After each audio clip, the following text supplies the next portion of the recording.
Bismillah, alhamdulillah, la haula wa la quwata illa billah. Anak-anakku sekalian yang saya cintai, alhamdulillah pada pagi hari ini kita bisa bertemu kembali bersama Pak Nasrullah dalam keadaan sehat walafiat. Pada kali ini kita akan melanjutkan pembelajaran pendidikan agama Islam dan budi pekerti. Namun sebelumnya, mari kita awali dengan doa bersama sebagaimana yang kita baca setiap hari agar ilmu kita menjadi ilmu yang bermanfaat dan barokah. Bismillahirrahmanirrahim. Allahumma salli wa sallim ala sayyidina Muhammad wa ala ali sayyidina Muhammad. Allahumma aghnini bil ilmi wa zayyinni bil hilmi wa akrimni bit taqwa wa jammilni bil afiyah. Amin. Walhamdulillahi rabbil alamin.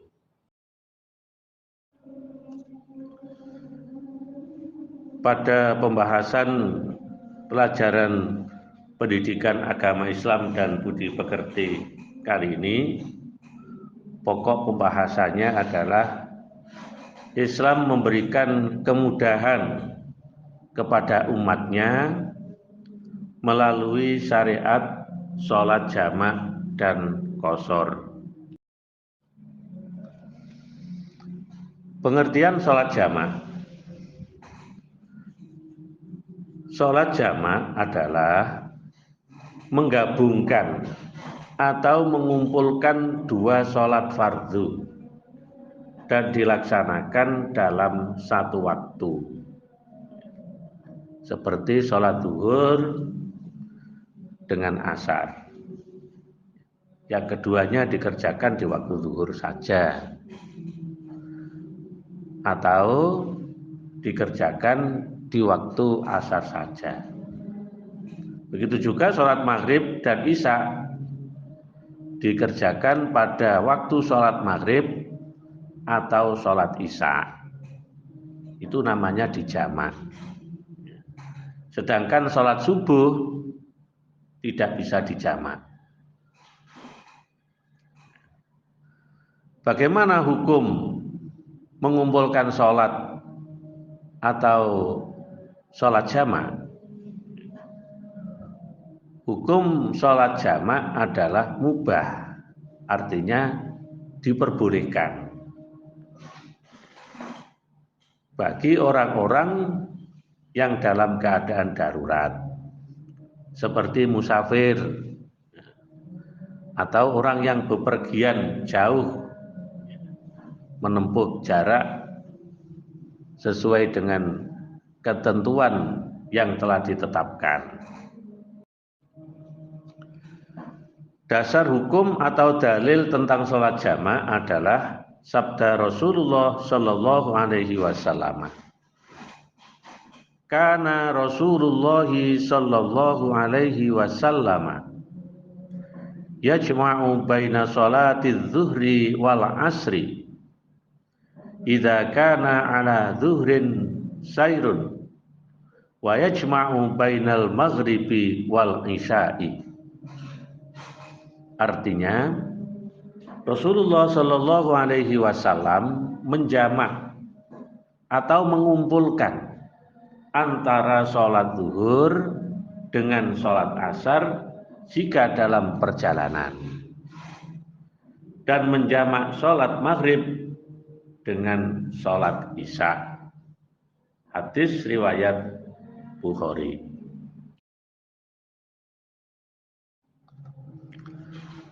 Syarat sah sholat jamak. 1.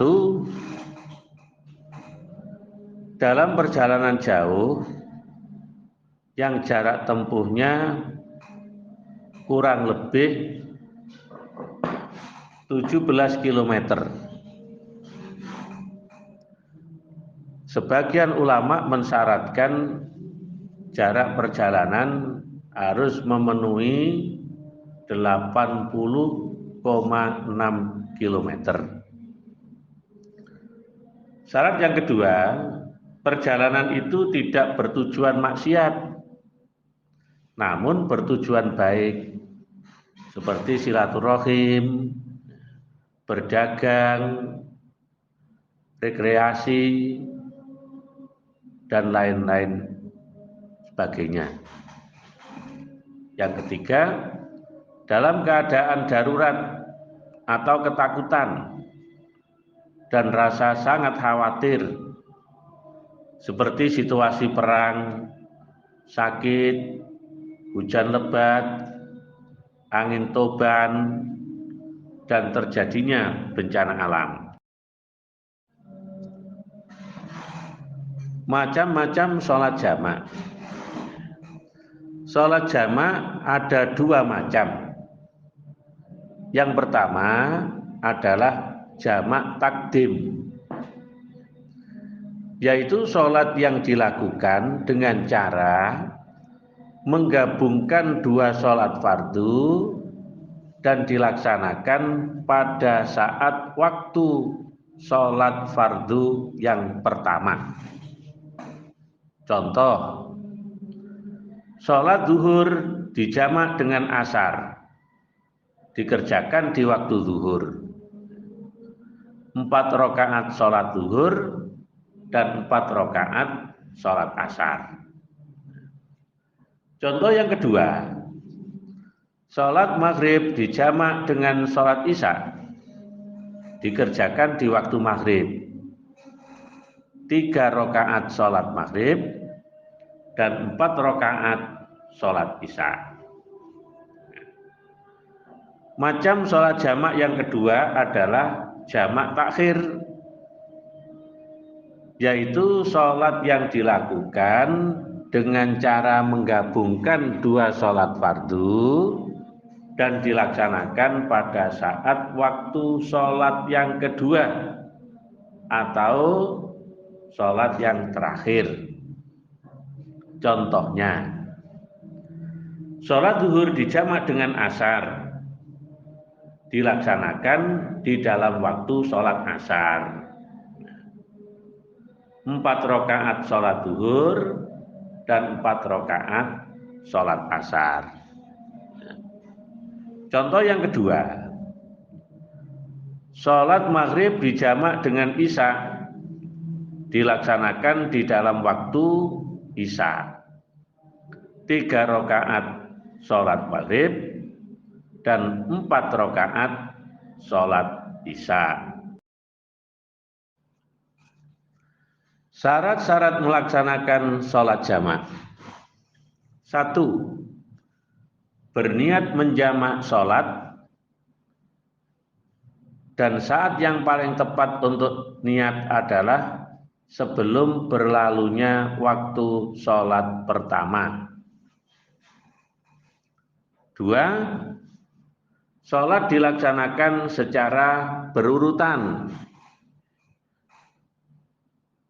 Misal sholat zuhur dan sholat asar, berarti pelaksanaannya sholat zuhur dulu, kemudian sholat asar. Jamak takhir adalah mengakhirkan pelaksanaan sholat pertama di waktu sholat kedua, dan dianjurkan bagi orang yang melaksanakannya untuk melaksanakan kedua sholat tersebut dengan berurutan. Jadi meskipun sholatnya itu jamak takhir, tetap harus sholat yang pertama dulu. Sholat zuhur dan asar di jamak takhir, berarti pelaksanaannya sholat zuhur dulu, kemudian sholat asar. Syarat yang ketiga, di antara dua sholat tidak diselingi sesuatu, yaitu tidak ada selang waktu atau jeda yang lama di antara kedua sholat itu. Misalnya untuk ngobrol, untuk makan dulu, atau yang lainnya. Nomor 4, syarat sholat jamak tetap dalam keadaan bersafar atau perjalanan saat mengawali sholat pertama hingga selesai darinya dan mengawali sholat yang kedua. Syarat yang nomor 5, tidak boleh bermakmum kepada orang yang menetap atau mukim. Syarat yang keenam, perjalanan itu dilaksanakan bukan untuk maksiat. Dan syarat yang terakhir, harus mengetahui bahwa ia boleh menjamak sholat. Berikutnya adalah sholat qashar. Pengertian sholat qashar adalah menjalankan sholat fardu dengan cara meringkas dari 4 rakaat menjadi 2 rakaat.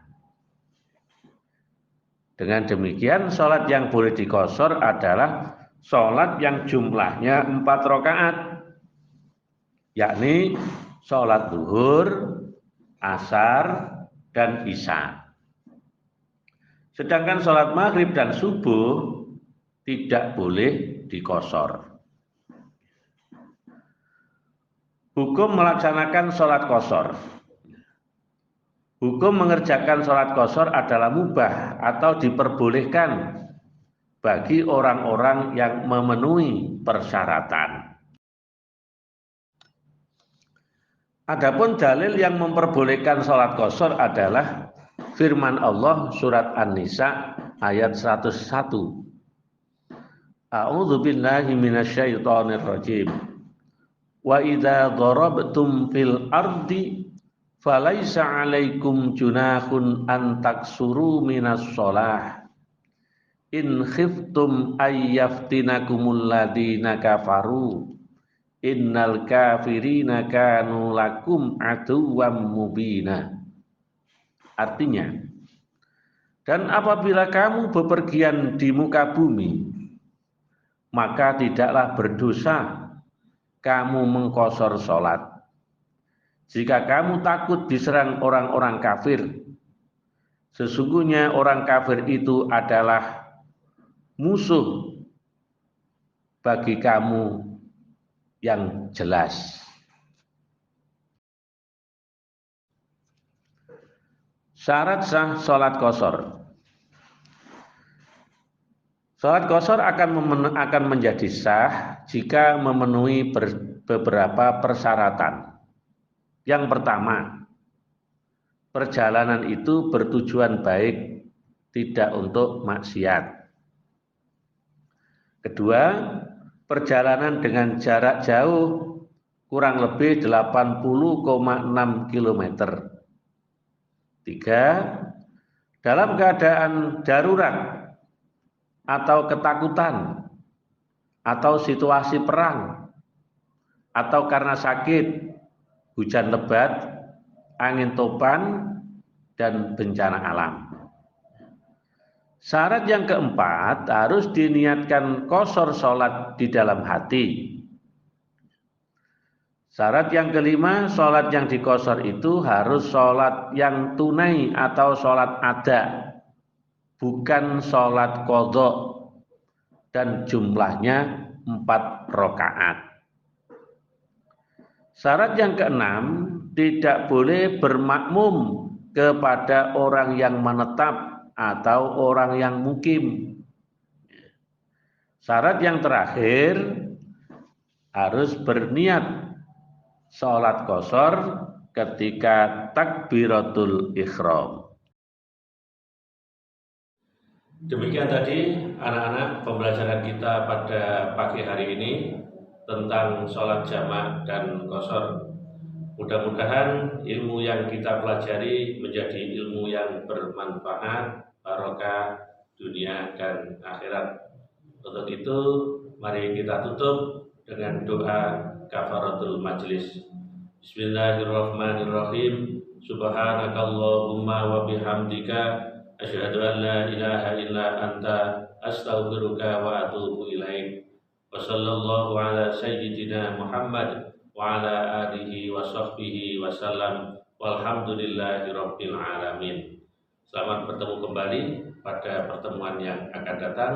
Wassalamualaikum warahmatullahi wabarakatuh.